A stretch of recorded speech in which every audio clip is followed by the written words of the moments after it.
Bien-aimés dans le Seigneur, shalom. Attention à la manière dont nous enseignons la parole de Dieu, dont nous prophétisons, nous prêchons, nous transmettons l'ainsi dit l'Éternel. Nous devons tenir compte d'une chose, la sagesse, l'intelligence, la vérité caractérise Dieu. Le Saint-Esprit est le seul interprète qualifié qui nous aide à interpréter les Écritures, à saisir la révélation. En dehors du Saint-Esprit, tu risques de prêcher, d'enseigner, de fausseté, des hérésies, de tordre même le sens des Écritures. Voilà pourquoi on nous martèle dans le livre de 2 Pierre, chapitre 1er, verset 21, car ce n'est pas par une volonté d'homme qu'une prophétie n'a jamais été apportée, mais c'est poussé par le Saint-Esprit que les hommes ont parlé de la part de Dieu. Nous ne pouvons pas limiter Dieu.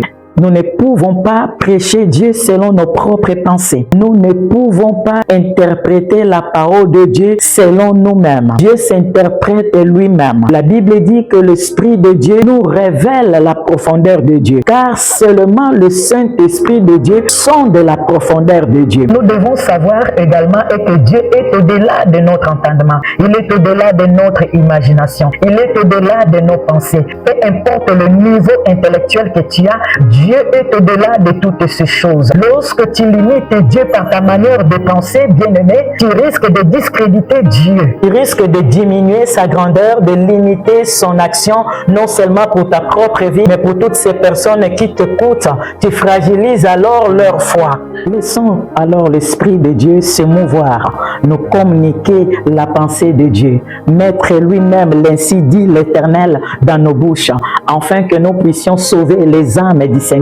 Car le Saint-Esprit ne se contredit pas. Le Saint-Esprit ne commet pas des erreurs. Le Saint-Esprit ne peut pas annoncer de fausseté. La vérité est son caractère. Voilà pourquoi il est nommé l'Esprit de vérité. Et Dieu tient beaucoup à son œuvre. Son œuvre est tellement sacrée, afin que son ordre établi soit respecté. Il est venu lui-même habiter en nous par son Esprit.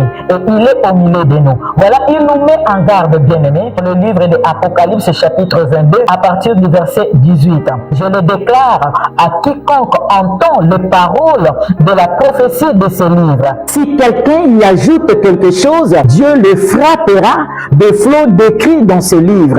Et si quelqu'un retranche quelque chose des paroles du livre de cette prophétie, Dieu retranchera sa part de l'arbre de vie et de la ville sainte, décrit dans ce livre. Celui qui atteste ces choses dit oui, je viens bientôt. Amen. Viens Seigneur Jésus. Que la grâce du Seigneur Jésus soit avec tous.